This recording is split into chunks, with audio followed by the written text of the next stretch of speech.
Hi, everybody. Welcome back to BlackHat USA 2023. Chuck Harold, SecurityGuideTV.com. This is episode 2989. My next guest, Mr. Yaron Kassner. He's the co-founder and CTO of Silverfort.com. Welcome to the show, my friend. Hi, Chuck. Thank you for having me.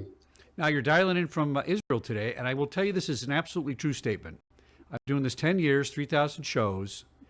The best security products in the world come from two places: Canada, I think because they're in the snow all the time, they got nothing else to do up there, and Israel. And so I'm not surprised we're going to talk about a really interesting topic today.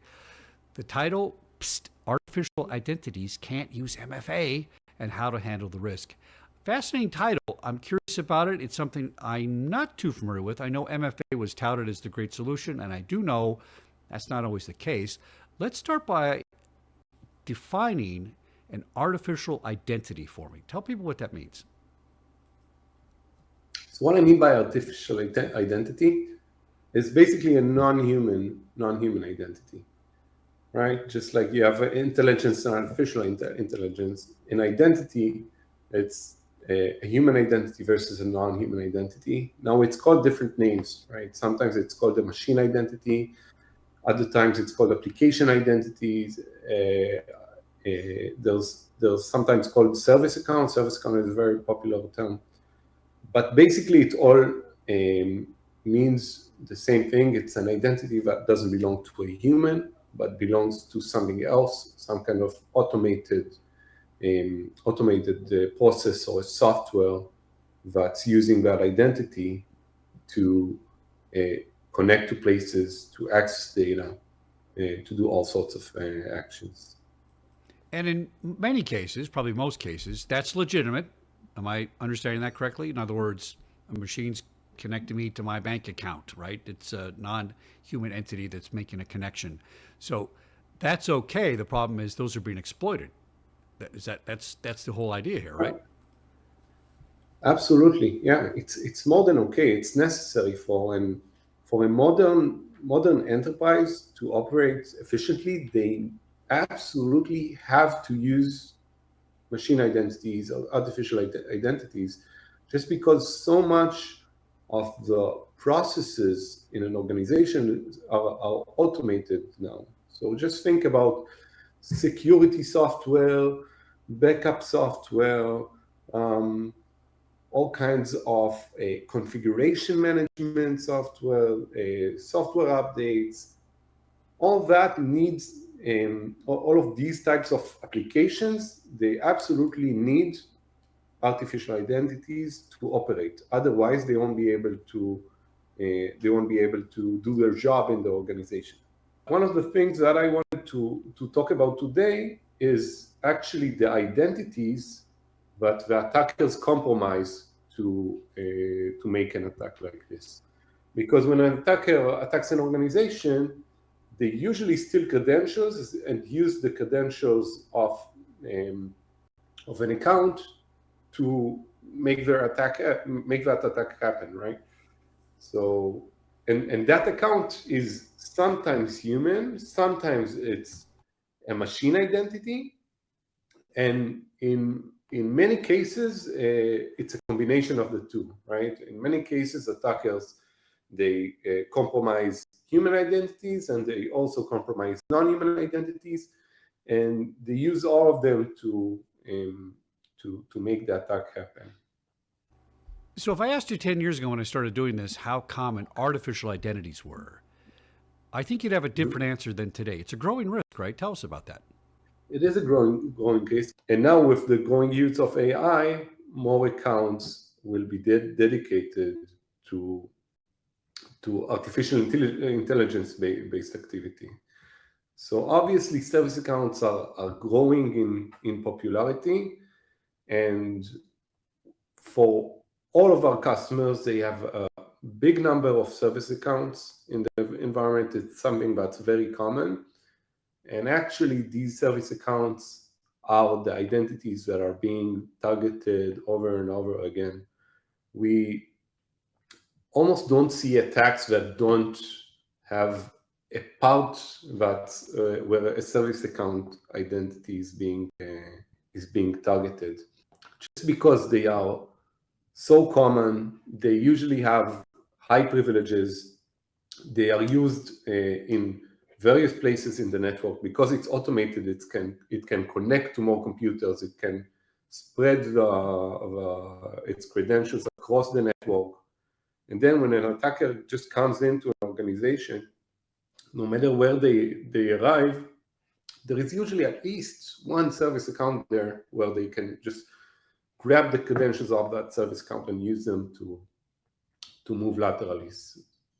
And the one thing is, these service identities, these non-human identities, they don't have one of the most important protections that human identities do have, right? Because for human identities, you can add multi-factor authentication. For non-human identities, this concept just doesn't exist, right? You can't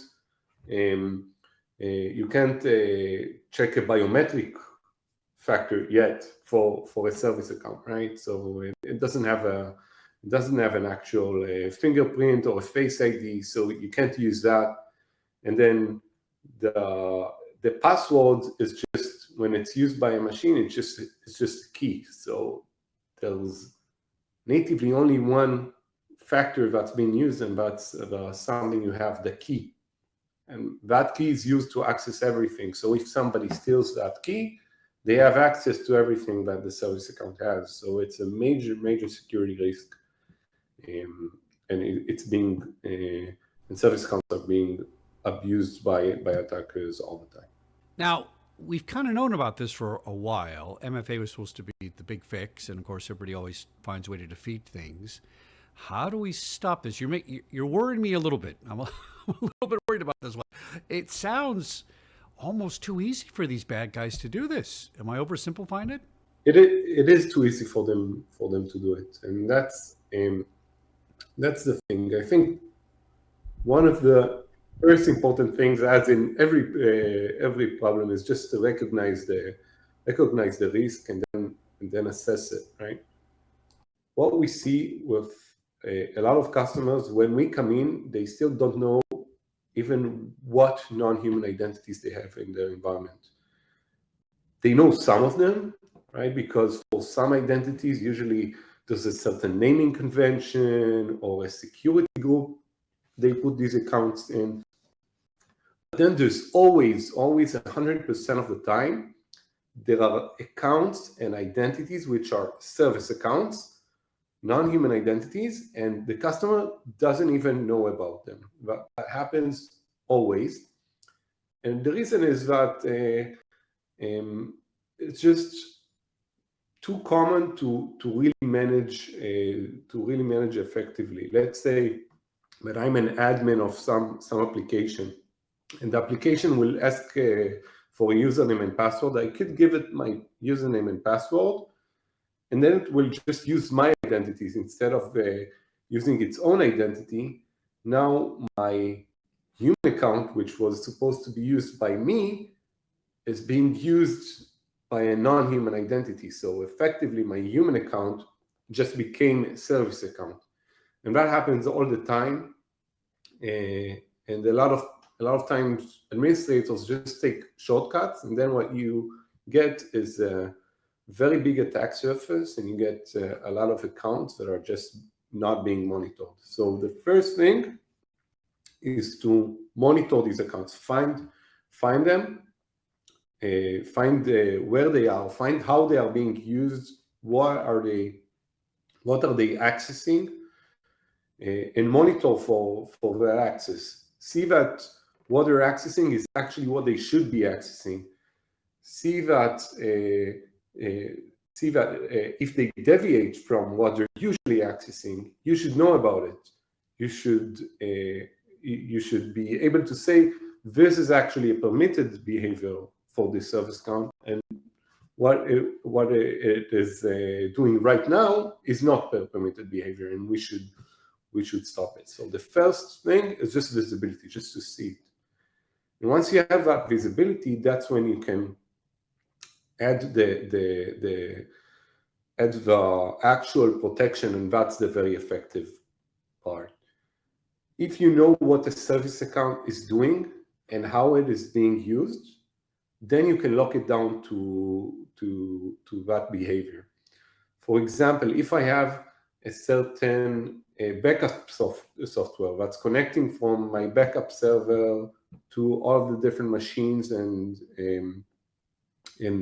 running a backup, then I shouldn't be able to let that software, that account, be used from anywhere else than the backup software. It can connect to the machines, but it shouldn't use as a source anything else than the backup software. So why not just lock it down to that behavior? Just let it only access the machines in the network from that server. And when I did that, it's something that sounds very simple, but I'm removing a huge part of the risk. Because if somebody steals that account from any computer in the network, they won't be able to use it to move laterally because they're not sitting in on the backup server. So this is just an example, but just like that, you can lock down accounts based on the times that are being used, where they are being used from, what are they accessing. So all that information exists, and if you use it to actually lock down the behavior, what we call it putting a force field around the service account. Once you do that, that service account is locked, and then the risk reduces very significantly, and that just stops attacks. We've seen it over and over again. Mr. Yaron Kassner, he's the co-founder and CTO of Silverfort.com. Good stuff, my friend. A growing problem that's been here a while, and I think maybe a lot of companies have ignored it, but not Silverfort, not Silverfort.com, of course. Good luck to you, my friend, at the next trade show, and hope to see you in person. Thank you, Chuck.